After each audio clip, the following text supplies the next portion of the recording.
दोस्तों तो हम आज शुरुआत करने जा रहे हैं आपका पहला टॉपिक इस नए साल के नए सिलेबस में 12th के। अगर मैं इंडेक्स की बात करूं तो this is the last topic of the syllabus computer in accounting. Old syllabus में टॉपिक 11th के लिए था जो अभी आपको 12th में दिया गया है। ये जो टॉपिक है ये प्योरली थियोरेटिकल, आपके सिलेबस में ये एक में ऐसा टॉपिक है जिसमें कोई न्यूमेरिकल नहीं है। आपको कंप्यूटराइज अकाउंटिंग का बेसिक पता चले, ये इसके पीछे का पर्पस है। इस टॉपिक का अगर मैं मोटा मोटी वेटेज की बात करूं तो ये 8 मार्क के लिए इसके थ्योरी क्वेश्चंस आएंगे, शॉर्ट नोट्स या लॉन्ग आंसर क्वेश्चन। वो क्वेश्चन क्या आएंगे ये भी फिक्स है, मीन्स मैं टॉपिक के अंत में आपको बताऊंगा। और उसके साथ साथ हमको जो है इस कंप्यूटर इन अकाउंटिंग में कुछ ऐसी चीजें हैं जो नहीं सीखने को मिलेगी। इस टॉपिक में ऑब्जेक्टिव क्वेश्चंस 2 मार्क के आ सकते हैं। भले ये टॉपिक अगर ऑप्शन में भी आए, लेकिन ऑब्जेक्टिव क्वेश्चन के लिए अगर कभी टफ प्रॉब्लम आ गया, उसके और में आ गया, तो उसके लिए हमको सीखना जरूरी है। हमारे ये जो लेक्चर्स है पूरे टॉपिक के, हर लेक्चर 40-45 मिनट्स का, आधे घंटे का हम बनाएंगे। और उसमें हम कोशिश करेंगे कि ये जो पूरा सिलेबस है ये एकदम अच्छी तरह से कवर हो। कम से कम साल भर में 300 से 400 प्रॉब्लम हम ले सकते हैं। अगर आपको कहीं पे भी कुछ डाउट आए आप पूछ सकते हो। आपको अभी जब तक लॉकडाउन ओपन नहीं होता है तो आप वो गवर्नमेंट के टेक्स्ट बुक का पीडीएफ हम जो भेज रहे हैं वो आपको साथ में रखना है पढ़ाई के लिए। और आपके जो भी क्वेश्चंस है वो आप पूछ सकते हो डाउट में। इस टॉपिक में मेरे हद तक कोई डाउट नहीं आना चाहिए, पर फिर भी आता है तो जरूर पूछिए। दूसरी इंपॉर्टेंट चीज, आपका सिलेबस, आपका पेपर इंग्लिश में होता है, पर मेरा जो एक्सप्लेनेशन है इंग्लिश, हिंदी, मराठी, जो लैंग्वेज आपको समझे उसमें हम मिक्स करेंगे और मेनली कोशिश करेंगे कि आपको वो चीजें समझ में आए। हा जो टॉपिक आहे प्युअरली थेरी टॉपिक आहे। आपल्याला एकदम हसत खेळत बेसिक असे पॉइंट कोणते आहेत आणि क्वेश्चन कसे आहेत हे सगळे समजून घ्यायचे। तर मित्रांनो सुरू करूया। टॉपिकचं नाव आहे computer in accounting. So what is there, इसके इंट्रोडक्शन में क्या है, concept of computerise accounting system. जैसे जैसे मॉडर्न एज में चीजें आ गई है, जैसे आज के 50 साल पहले कंप्यूटर का साइज एक रूम के वैसे होता था, फिर बाद में कंप्यूटर छोटा हो गया, फिर वो लैपटॉप में आ गया, अभी लैपटॉप का पाम टॉप में आ गया। आप जो मोबाइल यूज कर रहे हो that is nothing but computer. और अगर मैं बिजनेस की बात करूं तो आज लगभग 98% बिजनेस का जो अकाउंटिंग है, अगर छोटे बिजनेस छोड़ दे या ट्रेडिशनल बिजनेस छोड़ दे तो सभी की अकाउंटिंग जो है वो कंप्यूटराइज अकाउंटिंग हो रही है। क्यों हो रही है कंप्यूटराइज अकाउंटिंग? क्योंकि इसके बहुत सारे फायदे हैं। तो हमको इस टॉपिक में क्या सीखना है कि क्या means concept of computerise accounting system, और उसके फायदे क्या है, फीचर्स क्या है, इंपॉर्टेंस क्या है, what is the difference between manual accounting and computerize accounting, ये सब हम सीखेंगे। और टॉपिक के अंत में हमको टैली के बारे में थोड़ा बहुत सीखना है। तो बढ़ते हैं आगे, क्या दिया है। The usage of computer and information technology in accounting process has been used in the modern business concepts so that the process of decision making has become quick, accurate, timely and much easier. तो ये जो revolution हुआ है पूरा इसमें computerise accounting में, उसके कारण आज की डेट में सब जगह कंप्यूटराइज अकाउंटिंग एकदम अच्छे से यूज हो रहा है। अब इसमें जो है कंप्यूटराइज अकाउंटिंग के आपको फीचर्स देखने हैं। सबसे पहला फीचर है दोस्तों integrated data and information. Computerize accounting में जितना भी डेटाबेस भरा जाता है, जितनी भी इंफॉर्मेशन रखी जाती है, जैसे ही ट्रांजैक्शन होता है उसका वाउचर बनता है। समझो कैश का ट्रांजैक्शन हो गया, कैश मेमो बन जाएगा और उसकी entry automatically journal, ledger, trial balance, balance sheet तक पहुंच जाती है। So it is integrated. और सारे ट्रांजैक्शन कैसे रिकॉर्ड होते हैं तो डेट वाइज होते हैं। तो आपको किसी भी डेट का, किसी भी साल का, किसी भी मंथ का कोई भी डेटा जो है इस सिस्टम में इजीली अवेलेबल हो सकता है। सेकंड है एक्यूरेसी एंड स्पीड। बिजनेस में पहले जब मैनुअल अकाउंटिंग यूज होती थी तो आपको कैलकुलेटर या मैनुअल सिस्टम में कैलकुलेशन करने पड़ते थे। जैसे आप सभी को पता है कि जीएसटी आ गया है, बहुत सारे कैलकुलेशन है, डिस्काउंट कैलकुलेशन करना है, कमीशन कैलकुलेशन करना है, और उसमें टाइम भी वेस्ट नहीं करना है। तो एक बार आपने इसके सॉफ्टवेयर में कोई फॉर्मूला डाल दिया तो इमीडिएटली सारी चीजें जो है वो उसमें इजीली एड अप हो जाती है।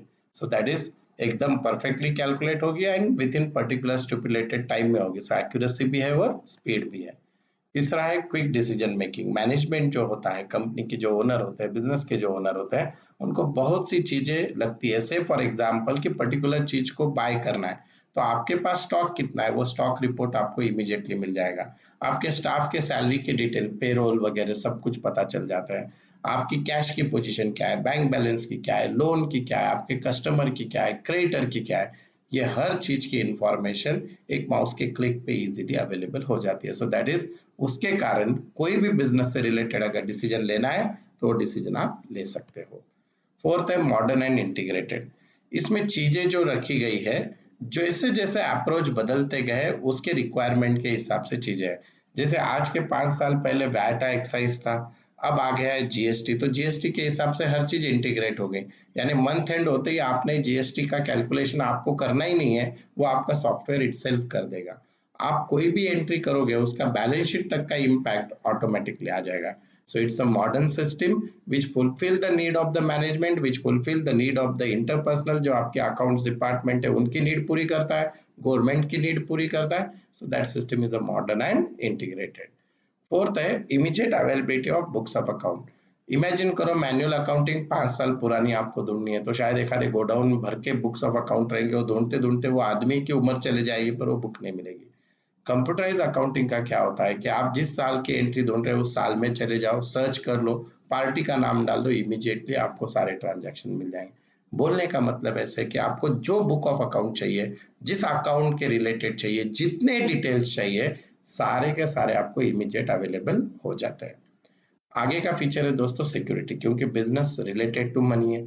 आपके बिजनेस के ट्रांजैक्शन आपके कॉम्पिटिटर को पता नहीं चलने चाहिए। आपके अकाउंटेंट को आपकी रियल पोजीशन मालूम होती है पर बाकी स्टाफ को मालूम नहीं होनी चाहिए। ओनर के कुछ बिजनेस सीक्रेट होते हैं वो बाहर नहीं जाने चाहिए। कुछ टैक्स इवेजन से रिलेटेड चीजें छुपाई जाती है, तो ये सब कहीं ना कहीं सिक्योर्ड रहनी चाहिए, पासवर्ड प्रोटेक्टेड चाहिए। तो आप कंप्यूटराइज अकाउंटिंग में ये कर सकते हो, सिक्योर्ड होता है आपका डेटा। ट्रांसपेरेंसी होनी चाहिए। आप जो भी डेटा मीन्स आपके मालूमात के लिए मैं बोलता हूँ कि इनकम टैक्स वगैरह के लिए जब आप डेटाबेस भेजते हो, अगर आपका कुछ स्क्रूटिनी वगैरह के लिए केस निकला, तो उस केस में वो लोग भी सॉफ्टवेयर के जेन्युइननेस में जो भी चीजें आप इसमें डाले उसको एक्सेप्ट करते हैं। तो इसमें जो डेटा फीड किया जाता है उसकी एक्यूरेसी इतनी अच्छी होती है, उसके अंदर का प्रोग्रामिंग इतना अच्छा होता है कि जो भी चीजें आप उसको हाइड नहीं कर सकते हो, जो चीजें वो जैसे के वैसे दिखती है, मीन्स इसमें का जो रिकॉर्ड है सारा का सारा करेक्ट रहेगा। That is transparency. तो दोस्तों क्या क्या याद रखोगे, इंटीग्रेटेड है, डेट वाइज इंफॉर्मेशन, एक्यूरेसी रहेगी, स्पीड में इंफॉर्मेशन रिकॉर्ड होगा जिसके कारण मैनेजमेंट को या ओनर को डिसीजन मेकिंग फास्ट होगा। ये हर जैसे जैसे चेंजेस होते हैं वो इंटीग्रेट करके इसमें प्रेजेंट होता है। Immediate availability, books of account जब चाहिए तब मिलेगी। सिक्योर्ड होता है और जैसा डेटा आप डालते हो वैसे ही दिखता है, दैट इज ट्रांसपेरेंसी। और आठवां है ग्रुपिंग ऑफ अकाउंट्स। आप जब हम टॉपिक के एंड में पहुंचेंगे उसमें क्या है कि उसमें आपको जैसे आप ओपन करते हो गेटवे ऑफ टैली दिखता है, उसके अंदर ग्रुप्स दिखते हैं। तो ग्रुप्स में क्या आप आपके डेटर्स के ग्रुप बना सकते हो, क्रेडिटर्स के बना सकते हो, आपके बिजनेस पे जितने गुड्स है स्टॉक के उसके रिपोर्ट बन सकते हैं, आपके एम्प्लॉय का मीन सैलरी के ग्रुप, एक्सपेंसेस के ग्रुप, इनकम के ग्रुप, हर चीज का, एसेट का, लाइबिलिटी का, everything you can prepare a group so that you can find out the information as per your requirement. तो ये जो है ये इसके फीचर्स है। अब दोस्तों फीचर्स का ही एडवांस वर्जन होता है इंपॉर्टेंस। तो अगर आपको फीचर समझ गए वो ही इंपॉर्टेंस में रहेंगे, खाली लैंग्वेज थोड़ी बहुत बदलेगी। तो आपको जब मैं इंपॉर्टेंस पढ़ूंगा वो ऑटोमेटिकली समझ में आना स्टार्ट हो जाएगा। ऑटोमेशन, ऑटोमेशन पॉइंट किससे कनेक्ट करोगे, इंटीग्रेशन। यानी जो भी चीज आप बुक्स ऑफ अकाउंट में रिकॉर्ड करोगे, टैली जैसे ही ओपन करते हो उसमें कीज होते हैं F1 F2 F3 F4। तो समझो से फॉर एग्जांपल आपको किसी का पैसा आया, आपने रिसीट का वाउचर मारा कि वो एंट्री कैश बुक में चली जाएगी, वो पार्टी के अकाउंट में। वो पार्टी का अकाउंट डेटर है तो डेटर में पैसा कम हो जाएगा, डेटर में पैसा कम हो गया तो आपके बैलेंस शीट में डेटर कम दिखेंगे, कैश बढ़ गई तो बैलेंस शीट में कैश बढ़ जाएगी। सो दिस इज कॉल्ड ऑटोमेशन। तो रिकॉर्ड अपने आप ऑटोमेटिकली अपडेट हो जाते हैं। मल्टी यूजर फैसिलिटी, आपका बिजनेस बहुत बड़ा है, से फॉर एग्जांपल पूना में आपके 10-20 ब्रांचेस है पर सेंट्रलाइज कंट्रोल है, आपका ओनर को सब कुछ देखना है। तो आपके 20 अकाउंटेंट, 100 अकाउंटेंट, 1000 अकाउंटेंट पूरे इंडिया लेवल पे बैठ के अकाउंटिंग कर रहे हैं पर उसका एक जगह कंट्रोल पूरा कर सकते हैं। सो it is a multi user facility. आपके जितने अकाउंटेंट रहेंगे वो एट ए टाइम एक ही सिस्टम में काम कर सकते हैं, that is multi user facility. तीसरा मुद्दा है दोस्तों इसमें, दैट इज मल्टी यूजर के बाद है एक्यूरेसी। अब एक्यूरेसी में आप क्या बात करोगे कि जितना भी बुक्स ऑफ अकाउंट में रिकॉर्ड होता है सारे का सारा रिकॉर्ड परफेक्ट, कैश डिस्काउंट हो गया, कमीशन कैलकुलेशन हो गया, स्टाफ के पीएफ वगैरह कैलकुलेशन हो गए, एक भी गलती नहीं हो गई। एक बार आपने फॉर्मूला डाल दिया कि वो सारी की सारी चीजें इजीली उसमें आ जाएगी। देन फोर्थ पॉइंट है स्पीड। मैंने इसके पहले भी बताया था कंप्यूटर के बारे में। बेसिकली जब आप 8 9 10 में रहेंगे तो ऐसा बोला जाता है कि एक इंसान पैदा होने से लेके मरने के जब तक 70 साल की उम्र में जितना काम कर सकता है उतना काम आपका कंप्यूटर सिंपल जो एक्सेल है वो सेकंड के 10वें भाग में कर सकता है। सो दिस इज द स्पीड। तो आप मैनुअल अकाउंटिंग जब करोगे तो शायद एक साल की पूरी रिकॉर्डिंग करने को, बिजनेस का साइज समझो तो 1 करोड़ का टर्नओवर है तो मे भी 1 महीना लग जाएगा, कंप्यूटराइज अकाउंटिंग में वो 2 दिन में हो जाएगा। So this is about speed of the computerise accounting. ठीक है, तो अब नेक्स्ट आते हैं हम आगे का मुद्दा, that is reduction in cost. दोस्तों जब भी कंप्यूटराइज अकाउंटिंग की बात होती है, आपको बुक्स ऑफ अकाउंट परचेस नहीं करना है यानी स्टेशनरी का खर्चा बच गया, आपको ज्यादा टाइम नहीं देना है तो आपका स्टाफ का सैलरी कम लगेगा, आपका डेटा स्टोरेज का कॉस्ट बच गया। तो इसके कारण क्या होगा कि आपका ओवरऑल कॉस्ट जो है अकाउंटिंग के लिए लगने वाला वो क्या हो जाएगा, कम हो जाएगा। एक बार खर्चा है कंप्यूटर का, सॉफ्टवेयर अगर ओरिजिनल लेते हो तो उसका खर्चा है, पर उसके अगेंस्ट आपके स्टाफ का खर्चा, स्टेशनरी का खर्चा, टाइम का ये सब कुछ बच जाएगा। So that is reduction in cost. फिर दोस्तों नेक्स्ट पॉइंट आता है systematic and up to date records. कभी भी computerise accounting up to date रहती है। समझो आज तारीख है 30 जून और 30 जून के दिन आपको अब तक का रिकॉर्ड चाहिए बिजनेस का, 3 महीने का। 1 अप्रैल को साल खत्म हो गया, शुरू हो गया, तो आपको किसी भी समय, किसी भी टाइम पे, किसी भी डेट तक का कोई भी रिकॉर्ड इजीली अवेलेबल हो जाएगा और वो रिकॉर्ड करेक्ट रहेगा, सिस्टमेटिक रहेगा। किसी भी साल का आप रिकॉर्ड ढूंढ के निकाल सकते हो, डेट वाइज सारे रिकॉर्ड्स आपको मिल जाएंगे। सो दैट इज सिस्टमेटिक रिकॉर्ड्स। ठीक है, तो कंप्यूटराइज अकाउंटिंग में आपको जितने रिकॉर्ड्स मिलेंगे वो सारे के सारे सिस्टमेटिक रहेंगे। अब उसके बाद है ह्यूज स्टोरेज कैपेसिटी। दोस्तों कंप्यूटराइज अकाउंटिंग जो होती है उसकी स्टोरेज कैपेसिटी, आप अगर मैनुअल अकाउंटिंग से फॉर एग्जांपल एक खाली बिजनेस का टर्नओवर साइज 10 करोड़ है, 10 करोड़ है, उसके आप नॉर्मल मैनुअल अकाउंटिंग में बुक्स ऑफ अकाउंट मेंटेन कर रहे हो, मे बी साल भर में 20 से 25 किलो रद्दी उसकी बन जाएगी। इमेजिन करो उसके 10 साल के रिकॉर्ड में एक रूम लग जाएगा पूरा रखने के लिए।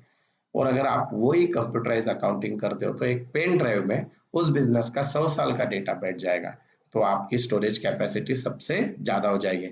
अगर आप से फॉर एग्जांपल एक 1 TB का हार्ड डिस्क ले लो तो शायद आपके पूरे गांव का लाइक 2-3 हजार बिजनेस का पूरा डेटा उसमें बैठ जाए। So this is the benefit of computerise accounting. Compact है, कॉम्पैक्ट है यानी क्या, इसके लिए आपको बहुत सारी जगह नहीं लगेगी। आपको जो भी चीजें करनी है कंप्यूटराइज अकाउंटिंग में, जो कुछ है वो आपको एक लैपटॉप भी मिल गया। इवन आज की डेट में तो एक मशीन, एक आपका टैबलेट है या हाथ में मोबाइल है, उससे भी आप कंप्यूटराइज अकाउंटिंग कर सकते हो। And then transferability, sharing information. आपके सीए ने बोला भाई तू इंडिया के बाहर है, अकाउंटेंट नहीं है, आप इंडिया के बाहर हो, रिकॉर्ड भेजो, with in a fraction of second आप सारा डेटा उसको एक्सपोर्ट कर सकते हो। सो योर इंफॉर्मेशन जो है, पहले जो इमेजिन करो कि आज के 10-20 साल पहले किसी को बुक्स ऑफ अकाउंट लेके इनकम टैक्स में बुलाया तो शायद उसको गाड़ी भर के या ट्रक भर के पूरा रिकॉर्ड लेके जाना था। अभी उसको एक मेल कर देना है, मेल में सारी फाइल चली गई और उसके अंदर पूरी इंफॉर्मेशन चली जाएगी। सो that is information is transferable and it is a sharing information, you can share at any time. उसके बाद दोस्तों आता है दैट इज, ये हमने, अगर आप ध्यान से देख रहे हो मैं जो बोल रहा हूँ उसको, तो इम्पोर्टेंस और फीचर्स दोनों भी सेम है। आपको आपके बुक में भी एक बार इसके डिटेल पॉइंट पढ़ने हैं, मैं जो बोल रहा हूँ वो जनरल बोल रहा हूँ, आपके बुक में और कुछ आपको नया मिलता है और कुछ चीजें आप मुझे पूछ सकते हो। तो इंपॉर्टेंस में क्या याद रखोगे, automation, multi user facility, accuracy, speed, reduction in cost, systematic up to date records, huge storage capacity, compact and sharing information. तो ये पॉइंट हो गए इंपॉर्टेंस के। ठीक है, अब components of computerise accounting system. अब समझो ऐसे समझते हैं कि आप ले मैंने आपको कुछ भी कंप्यूटर के बारे में पता नहीं है, तो इसलिए उन्होंने दिया है कि कंपोनेंट। एक्चुअली आज के डेट में ये बोलना बेवकूफी है, लेकिन अब सिलेबस में दिया है तो हमको सीखना पड़ेगा। क्या दिया है इसमें, आपको पता है हार्डवेयर। आपको जो आंखों से दिखते हैं कंप्यूटर के सारे parts, that is called hardware. So hardware is a physical thing on which computer run. तो कंप्यूटर में क्या क्या देखते हो आप, अगर आपके घर पे डेस्कटॉप है तो मॉनिटर दिख रहा है, कीबोर्ड दिख रहा है, माउस दिख रहा है, सीपीयू दिख रहा है। So all these are what, these are the hardware. तो हार्डवेयर आपके कंप्यूटर को रन करेगा, फिजिकल आउटपुट देगा, प्रिंटर है प्रिंट देगा, माउस से क्लिक करोगे इंफॉर्मेशन दिखेगी, कीबोर्ड से टाइप करोगे इंफॉर्मेशन, फिर उसको इनपुट डिवाइस आउटपुट डिवाइस, जैसे keyboard is a input device, monitor is output device, ये सारे जो है दीज आर द हार्डवेयर। तो ये जो सब चीजें आपको सामने दिख रही है, this is what hardware. Hardware के बाद दोस्तों है दैट इज सॉफ्टवेयर, जिससे कंप्यूटर चलता है, दैट इज कॉल्ड सॉफ्टवेयर। जैसे अभी बिजनेसमैन कौन सा सॉफ्टवेयर सबसे ज्यादा यूज करते हैं, tally. So tally is what software. So software is what, it is a language which understand by computer, जिससे कंप्यूटर चलता है, वो प्रोग्राम, उसको क्या बोलोगे आप, सॉफ्टवेयर। जैसे ये पूरा कंप्यूटर विंडोज पे चल रहा है, आज के 10 साल पहले डॉस बेस होते थे, या नए नए जो भी सिस्टम आते हैं उसके बेस पे ये जो कंप्यूटर चलता है that is called software. Accounting में जावा यूज होता है, या Oracle use, means Oracle both are same, फिर टैली में सब कुछ चीजें होती है। So these are called as software. यानी आपका शरीर यानी हार्डवेयर और आपकी आत्मा यानी सॉफ्टवेयर। और उसके बाद ये दोनों को एक करके फिर क्या जो तैयार होता है दैट इज कंप्यूटर, जो आप रन करने के लिए तैयार है। पर कंप्यूटर अपने आप रन होगा क्या, अब तो रोबो कर रहे हैं समझो, पर उसको भी कमांड देने के लिए कौन लगेगा, ह्यूमन बीइंग। सो आपका जो ट्रेंड स्टाफ है जो इसको ये रन करेगा, दोनों को मिक्स करके यानी कंप्यूटर को रन करेगा, दैट इज कॉल्ड पर्सनल। तो ये तीनों मिलके हो गए आपके कंप्यूटराइज अकाउंटिंग के कंपोनेंट। कौन कौन, हार्डवेयर, सॉफ्टवेयर, पर्सनल। अपने कोई स्टुडंट है जो मराठी मीडियम से भी आए होंगे तो उनके लिए बोलता हूँ, आपला जो कम्प्युटर आपल्या डोळ्याला दिसतो दॅट इज हार्डवेअर, त्याच्यात जे प्रोग्राम्स रन होतात तो म्हणजे सॉफ्टवेअर, आणि त्याला जो वापरतो व्यक्ती दॅट इज कॉल्ड पर्सनल। तुमचा मोबाईल म्हणजे हार्डवेअर, त्यातले फेसबुक झाला, इंस्टाग्राम झाले, हे झाले सॉफ्टवेअर, आणि तुम्ही जे वापरता that is called personal. So I hope you understand this. उसके आगे बढ़ते हैं, ठीक है। तो ये दिख गया, ये इसमें का अपना पर्सनल, ये पूरा कंप्यूटर, ये सब चीजें आगे। अब दोस्तों आगे जाते हैं हम creation of accounting document. Computerise accounting करनी कैसे है, मीन्स उसमें डॉक्यूमेंट्स कैसे क्रिएट होते हैं। सबसे पहले आपको अलग अलग सॉफ्टवेयर मार्केट में मिलते हैं, उस सॉफ्टवेयर में आपको इंफॉर्मेशन इनपुट करनी है। से फॉर एग्जांपल आप मेरे ऑफिस में आए, क्लास की फीस भरी, तो मैं इमीडिएटली वाउचर बनाऊंगा रिसीट का और वो बना दूंगा। या समझो से फॉर एग्जांपल मैंने लाइट बिल भरा, मेरे अकाउंटेंट के पास आके मेरे स्टाफ ने बोला मैंने 2000 रुपये लाइट बिल भरा, वो उसका खर्चे का वाउचर बना देगा। सेल्स किया तो उसका बिल बना देगा, invoice. So this is called creation of accounting documents. यानी आप जो भी चीज करते हो उसका डॉक्यूमेंट सॉफ्ट फॉर्म में, नॉट हार्ड फॉर्म में, वो तैयार हो जाता है, that is called creation of accounting document. फिर क्या होता है, रिकॉर्डिंग ऑफ ट्रांजैक्शन। आपने डॉक्यूमेंट क्रिएट कर दिया, फिर वो ट्रांजैक्शन को रिकॉर्ड किया और उसको सेव कर दिया, that is called recording of transaction. तो वो जो है आपका ट्रांजैक्शन परमानेंटली आपके कंप्यूटर में चला गया। तो सबसे पहले आपको कुछ चीजें लगी, सोर्स डॉक्यूमेंट, यानी सेल किया तो उस सेल से डिटेल आ गए, किसी ने पैसा दिया तो उसके डिटेल्स आ गए, वो आपने क्रिएट कर दिया, फिर आपने उसको सेव कर दिया, that is recording of transaction. फिर क्या करोगे आप, ये सामने दिख रहा है, ऐसे प्रकार से आपके अकाउंट्स तैयार होते हैं। आपको पता है कि आपने 11th में सीखा है डेबिट बैलेंस किसका होता है, एक्सपेंडिचर और एसेट का। क्रेडिट बैलेंस किसका होता है, लायबिलिटी और इनकम का। फिर इन सब से हम जर्नल एंट्री करते हैं, फिर लेजर होता है, फिर लेजर क्लोज होकर ट्रायल बैलेंस तैयार होता है, फिर होता है फाइनल अकाउंट। क्या बनाते थे आप फाइनल अकाउंट में, trading account, P and L account and balance sheet. ये पूरा प्रोग्राम आपके कंप्यूटराइज अकाउंटिंग में लिखा हुआ है, आपको कुछ भी नहीं करना है, आपको सिर्फ वाउचर एंट्री करना है, ऑटोमेटिकली सब कुछ है। फिर आप बोलोगे सर हमको तो 11th में बेवकूफ बना दिया आपने सब सिखा के। मैनुअल अकाउंटिंग अगर आप सीखोगे तो ही कंप्यूटराइज अकाउंटिंग समझेगी। तो आज की डेट में आपको कंप्यूटराइज अकाउंटिंग में न जर्नल करना है न लेजर करना है, सिर्फ वाउचर एंट्री करनी है, कंप्यूटर अपने आप सब कुछ समझ जाएगा, ठीक है। तो ये होती है कंप्यूटर की, ये जो मैं अभी 2 मिनट पहले बात कर रहा था। आपके पास डेटाबेस आया, जैसे मेरे पास कैश आई, मैंने उसकी रिसीट का वाउचर बना दिया, दैट इज इनपुट। फिर वो वाउचर को सेव कर दिया, वो कैश कैश में चला गया, डेटर में चला गया, वो हो गया प्रोसेसिंग। और आउटपुट में मुझे रिपोर्ट दिख रही, मेरे बैलेंस शीट में या डेटर के लिस्ट में डेटर कम हो गए, कैश के लिस्ट में कैश बढ़ गई, दिस इज कॉल्ड आउटपुट, ठीक है। अब उसके बाद क्या होता है, ये सारे के सारे वाउचर्स रिकॉर्ड होने के बाद साल के एंड में क्या बनेगा, ट्रायल बैलेंस। और ये सब ऑटोमेटिकली होता है, आपको कोई जर्नल एंट्री लेजर में लिखनी नहीं है, लेजर से ट्रायल बैलेंस, ये सब कुछ अपने आप हो जाएगा। Even trading account, P&L account, balance sheet, ये सब कुछ ऑटोमेटिकली तैयार हो जाए। आपको सिर्फ डेटा डालना है, यानी वाउचर बनाना है, सब कुछ ऑटोमेटिकली तैयार हो जाएगा। So this is creation of accounting documents. ठीक है। अब सोर्सिंग ऑफ अकाउंटिंग सॉफ्टवेयर। अब मैंने बता दिया आपको कि समझो आप कल बिजनेसमैन बनने वाले हो, तो अभी अब अकाउंटिंग सॉफ्टवेयर आपको लाना है। तो अकाउंटिंग सॉफ्टवेयर जो है वो आप कैसे लाओगे, क्या करोगे, कौन सा सॉफ्टवेयर आपके लिए अच्छा है, इसके लिए इसमें दिया है सोर्सिंग ऑफ अकाउंटिंग सॉफ्टवेयर। तो सबसे पहले अकाउंटिंग पैकेजेस मार्केट में जो भी अवेलेबल है, ready to use available accounting packages है, बहुत से लोग वो यूज करते हैं। देन कुछ लोग खुद के हिसाब से बना लेंगे, दैट इज कस्टमाइज, आगे इसके डिटेल में आने वाला है। और बड़ा बिजनेस है तो उनको खुद के हिसाब से बनाना पड़ेगा, दैट इज टेलर मेड।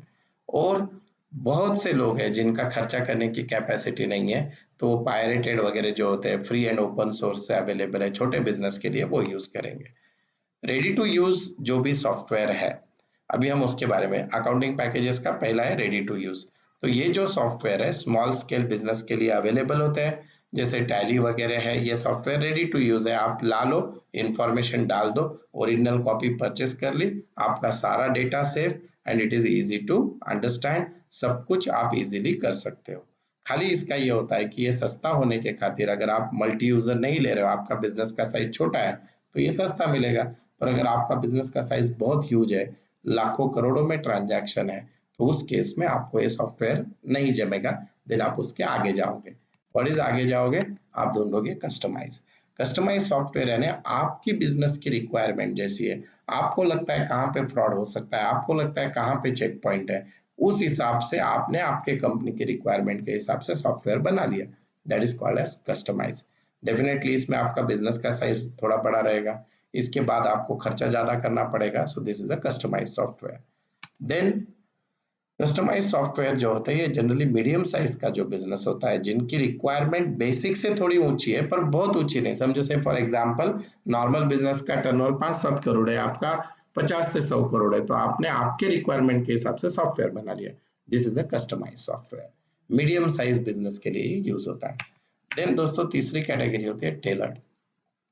बहुत बड़ा बिजनेस है, हजारों करोड़ का टर्नओवर है, इंडिया में 200-300 ब्रांचेस है, समझो रिलायंस है, तो उस केस में ये लोग फिर मार्केट में जो सॉफ्टवेयर मिल रहे हैं उस पर डिपेंड नहीं रहेंगे, कस्टमाइज भी उतना नहीं, इनका सॉफ्टवेयर बहुत स्टैंडर्ड रहेगा क्योंकि इनका सारा कंट्रोल उसी पे रहेगा, इनकी प्राइस करोड़ों में रहती है, इनका मेंटेनेंस करोड़ों में होता है, और इसके कंट्रोल पॉइंट बहुत होते हैं। मीन्स आज इमेजिन कीजिए कि रिलायंस कंपनी है जिसमें लाखों एम्प्लॉय अकाउंट्स में काम कर रहे हैं, और उसका कंट्रोल एक आदमी मीन्स घर बैठे पूरा बिजनेस को कंट्रोल कर रहा है, तो उसको कैसा सॉफ्टवेयर लगेगा। तो वो जो सॉफ्टवेयर है वो सारी रिक्वायरमेंट पूरी करते हुए, जैसे ओरेकल जावा में ये सॉफ्टवेयर बनते हैं, बहुत सारे सिस्टम है, उसके अंदर जो ये चीजें बनती है that is tailor made software. इनकी कीमत लाखों करोड़ों में रहती है, इनका मेंटेनेंस भी वैसे रहता है, इस पे काम करने वाले स्टाफ को स्पेशल ट्रेनिंग दी जाती है, एंड आपकी जो बेसिक अकाउंटिंग है वैसा इसमें कुछ भी नहीं होता है। सो इसमें एमआईएस पे ज्यादा जोर दिया जाता है, लाइक रिपोर्टिंग पे ज्यादा होता है, इनको जो रिपोर्ट चाहिए उस पे ज्यादा जोर होता है, सो that is a tailor made software. ठीक है। देन उसके बाद है free and open source. Bharat देश है, गरीब जनता है, पैसा नहीं है पर सॉफ्टवेयर भी चाहिए, तो ये क्या करेंगे, पायरेटेड कॉपी डालेंगे। अब आप मुझे बताइए कि पायरेटेड कॉपी करना यूज ठीक है क्या, एक आधा कोई एंटरटेनमेंट के लिए यूज कर रहे हो ठीक हो, पर आपकी बिजनेस की सारी इंफॉर्मेशन है जो कल को लीक हो सकती है, कल को वो डेटा करप्ट हो सकता है, आपको लाखों रुपए आने, आपने पायरेटेड सॉफ्टवेयर यूज किया और उसमें वो सॉफ्टवेयर क्रैक हो गया या मीन्स वो फाइल करप्ट हो गई, तो आपका पूरा डेटा चल जाएगा, तो ऐसे सोर्सेस यूज नहीं करने चाहिए। सो that is open source software जो वेबसाइट से वगैरह अवेलेबल हो जाते हैं, इंटरनेट से, जनरली जिनका बजट नहीं होता ये लोग यूज करते हैं, तो ये पायरेटेड या फ्री कॉपीज होती है, पर इसमें कभी कभी ये कंपनी भी आपको देती है कॉपी, पर उसके फीचर्स लिमिटेड होते हैं, फिर आप वो सॉफ्टवेयर के यूज करना सीख जाते हो तो आप उसका ओरिजिनल कॉपी भी ले सकते हो। इसमें यहाँ पे दिया है legal licence copy versus pirated, जो मैं अभी बता रहा था। ठीक है। लीगल सॉफ्टवेयर में फुल वर्जन रहेगा, सारे फीचर रहेंगे। डेमो सॉफ्टवेयर होता ओरिजिनली है कंपनी की तरफ से, पर उसके फीचर्स कम होते हैं। और पायरेटेड क्या रहेगा, क्रैक्ड रहेगा, जिसका प्रोग्रामिंग का लॉक खुला हुआ रहेगा, पर इट इज इलीगल।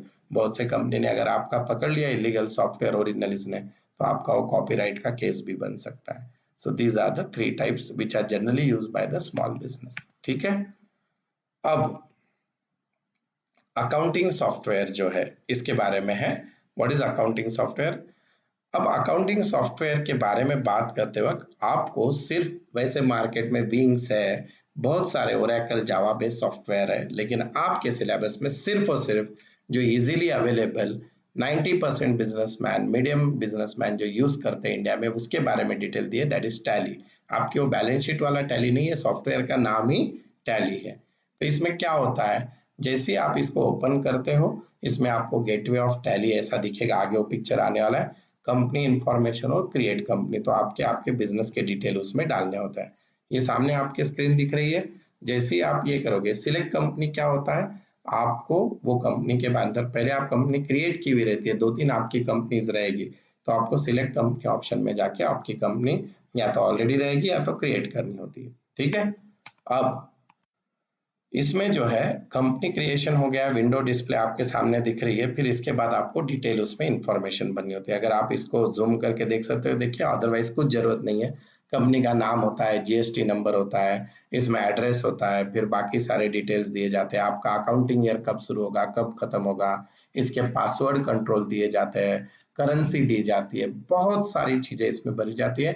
आप टैली का सॉफ्टवेयर गूगल पे देख सकते हो, उसमें ये सारी इंफॉर्मेशन आपको मिलेगी।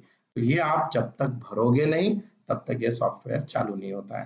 तो आप जब भी टैली ओपन करोगे, क्रिएट कंपनी जाके ये सारी चीजें आपको डिटेल में भरनी लगेगी। हर साल भरने की जरूरत नहीं है, एक बार भर दी वो हर साल हाँ, आपके नंबर ऑफ बिजनेस बहुत सारे हैं तो आपको अलग अलग ये सब कुछ करना पड़ेगा, ठीक है। देन आप ये करने के बाद, आप अगर ये सामने देख रहे हो, जैसे ही आप गेटवे ऑफ टैली ओपन करोगे, इसमें पहले मास्टर्स दिख रहा है जहाँ अकाउंट्स इन्फो है, इन्वेंट्री इन्फो। अकाउंट्स इन्फो में आपके सारे फाइनेंशियल ट्रांजैक्शन, सारे वाउचर, कैश, परचेज, सेल्स, सब कुछ रहेगा। इन्वेंट्री इन्फो में आपके स्टॉक रिपोर्ट्स रहेंगे। फिर उसके बाद अकाउंटिंग वाउचर, सब कुछ इन्वेंट्री वाउचर, वो सब कुछ दिए हुए हैं। उसमें पहले बेसिक डेटा भरना होता है and then you can start your accounting, यानी ग्रुप्स आपको बनाने होते हैं, ठीक है।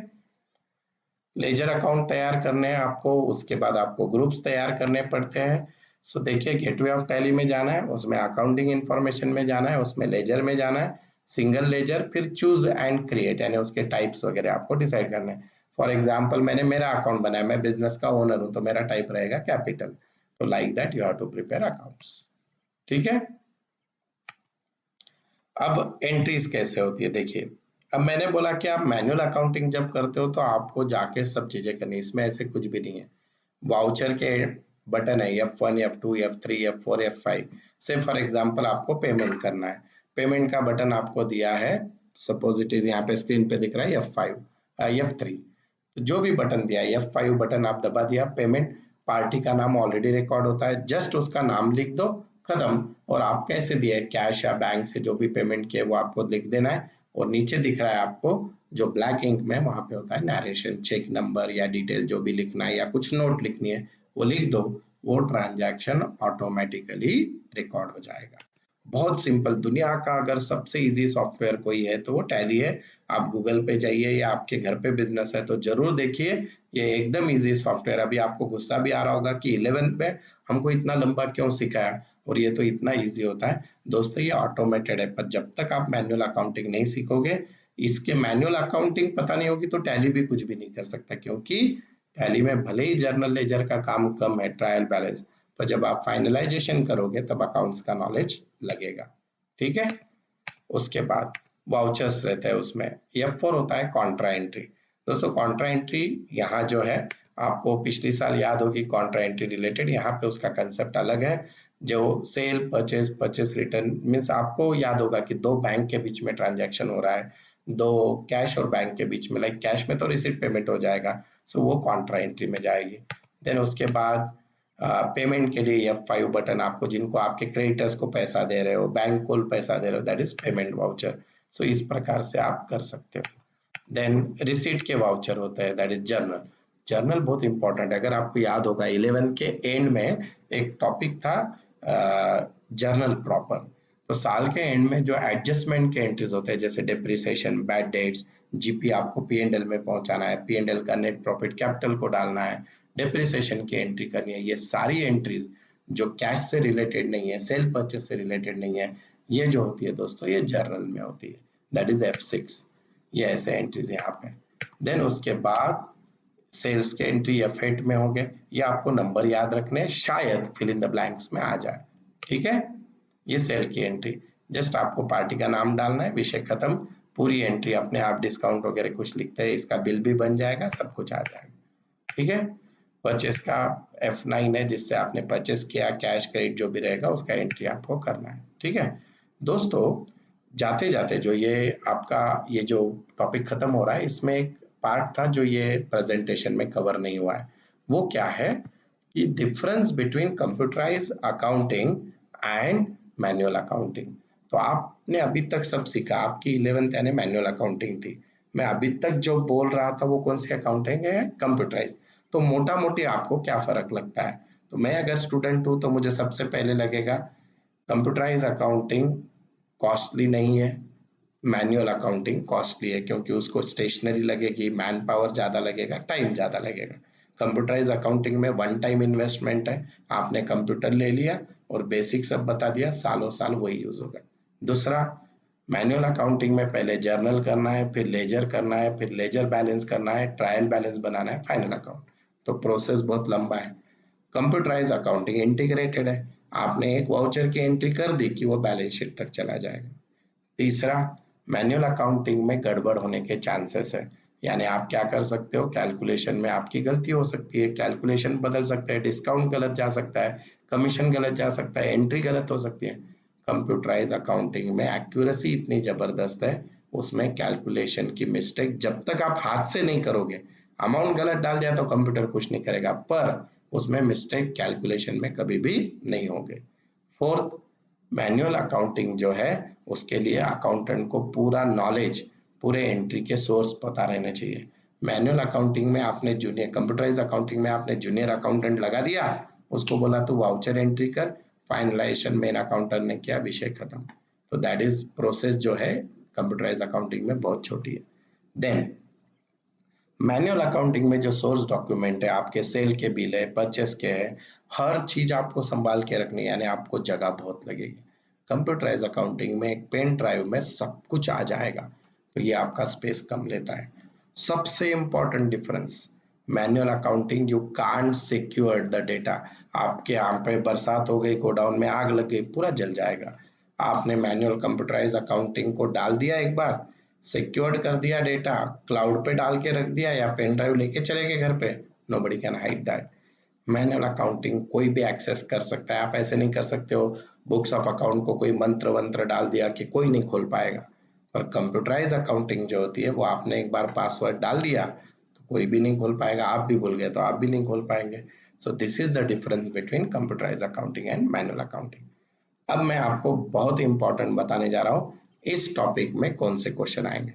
दोस्तों 3 क्वेश्चन इंपॉर्टेंट है। फीचर्स ऑफ कंप्यूटराइज अकाउंटिंग, उसको ही इंपॉर्टेंस बोल दो, इंपॉर्टेंस फीचर मिक्स करके पढ़ लेना। Difference between computerise accounting and manual accounting. और इसके जो ऑब्जेक्टिव क्वेश्चन आ सकते हैं, टैली के वाउचर में F1 किसके लिए होता है, F2 किसके लिए होता है, F5 ये आ सकते हैं। बहुत इजी टॉपिक है, 8 मार्क के लिए इस पे थ्योरी आने के चांसेस है। तो दोस्तों ये आपका पहला टॉपिक था। मैंने कोशिश की, जनरली ये टॉपिक आपके कोई भी कॉलेज में क्लास में पढ़ाएंगे नहीं, वो बोलेंगे आपको थोड़ा बहुत आता है खुद का खुद पढ़ लो। पर मैं ऐसे सोचता हूँ कि जैसे साल की शुरुआत है, आपको भी टाइम है, तो क्यों ना हम इसकी शुरुआत करें। थोड़ा सा बोरिंग होता है थ्योरी टॉपिक, पर एक बार अगर आप सुन लोगे एग्जाम से पहले, इसमें आउट ऑफ मार्क्स आपको मिलेंगे। तो दोस्तों ये था हमारा पहला टॉपिक। अब आपको गवर्नमेंट की जो टेक्स्ट बुक है उसमें पूरा पढ़ के निकालना है। अगर आपके कोई क्वेश्चन है तो जरूर आप उसके डाउट्स अगले लेक्चर में जरूर पूछिए, ठीक है। तब तक के लिए हम यहाँ पे एंड करते हैं। इसके बाद हम नया टॉपिक सीखेंगे। अगर आपको अभी एडवांस में बताऊं तो एनालिसिस ऑफ फाइनेंशियल स्टेटमेंट, थोड़ा सा टफ है टॉपिक, एमकॉम का टॉपिक आपके 12th में दिया है, समझने के लिए दिक्कत जाएगा, पर हम उसको भी अच्छे से पढ़ेंगे। Thank you.